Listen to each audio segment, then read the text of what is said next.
विराळमध्ये जागृत महिला सक्षमीकरण शिबिर उत्साहात संपन्न.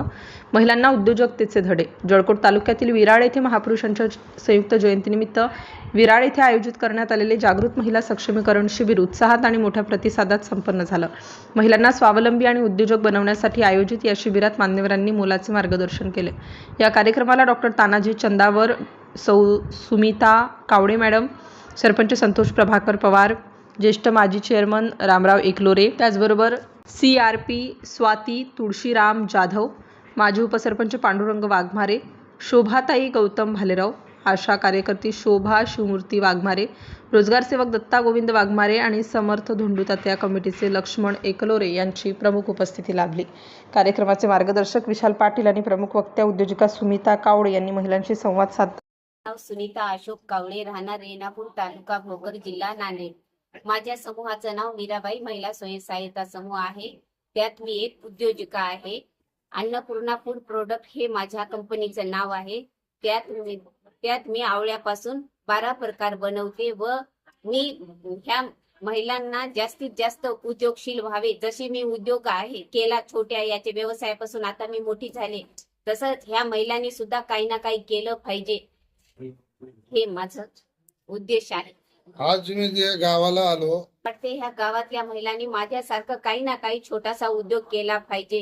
प्रत्येक महिलेमध्ये काही ना काही. त्यांना सांगितले की आजच्या काळात महिलांनी केवळ घरापुरते मर्यादित न राहता स्वतःचा व्यवसाय उभा करून आत्मनिर्भर व्हावे.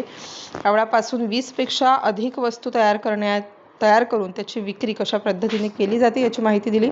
डॉक्टर तानाजी चंदावर यांनीही महिलांना स्वावलंबनाचा संदेश देत उद्योगाच्या संधीबाबत मार्गदर्शन केलं. सर, आजच्या कार्यक्रमाबद्दल आपलं काय प्रक्रिया आहे? आज जे अमोल भालेरावनी इथं विराळमध्ये महिला सक्षमीकरणासाठी व्यावसायिक शिबिर आयोजन केलं.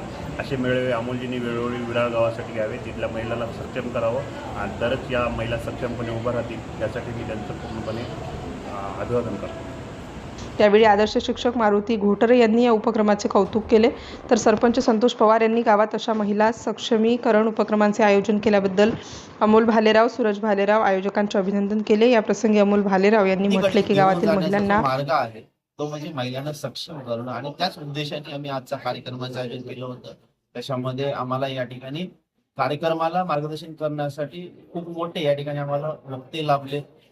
जो त्यांचा अनुभव आहे त्यांनी जो त्यांचा अनुभव महिलांच्या समोर ठेवला आणि कशा पद्धतीचं महिला आहे, कोणकोणता व्यवसाय कशा पद्धतीचं करू शकतात ही माहिती महिलांना देण्यात आली. आणि आम्हाला आजच्या कार्यक्रमामध्ये जरी जास्तीत जास्त महिलांचा या ठिकाणी आम्हाला आज जरी उपस्थिती दिसून जरी नाही आली, ज्या ते 40-50 महिला या ठिकाणी उपस्थित होते, त्या नक्कीच त्या 50 महिला उद्या गावामध्ये जाऊन जास्तीत जास्त 100-200 महिला आणखी तयार करतील, त्यांना मार्गदर्शन करतील, आजच्या कार्यक्रमाची माहिती देतील.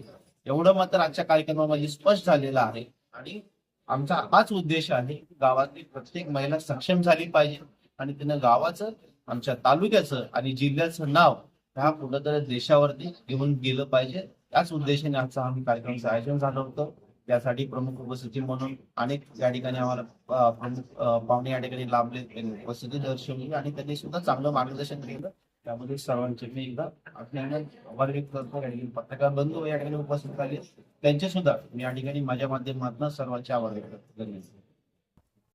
तरुण पिढीला सक्षम करणे हा मुख्य उद्देश आहे. या शिबिरामध्ये महिलांना आवळ्यापासून घरच्या घरी 15 पेक्षा अधिक उत्पादने तयार करून त्यांची विक्री कशी करावी याचे प्रात्यक्षिकासह प्रशिक्षण देण्यात आले.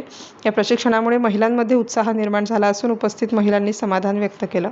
या उपक्रमाचे आयोजन डॉक्टर बाबासाहेब आंबेडकर जयंती उत्सव मंडळ, श्री समर्थ जन्मभूमी प्रतिष्ठान आणि समस्त ग्रामस्थ विराळ यांच्या वतीने करण्यात आले होते. कार्यक्रमाच्या शेवटी उपस्थित मान्यवरांचा सत्कार करून कार्यक्रमाची सांगता करण्यात आली. राष्ट्र माझा लाईव्ह न्यूजसाठी नागनाथ ससाणे, लातूर.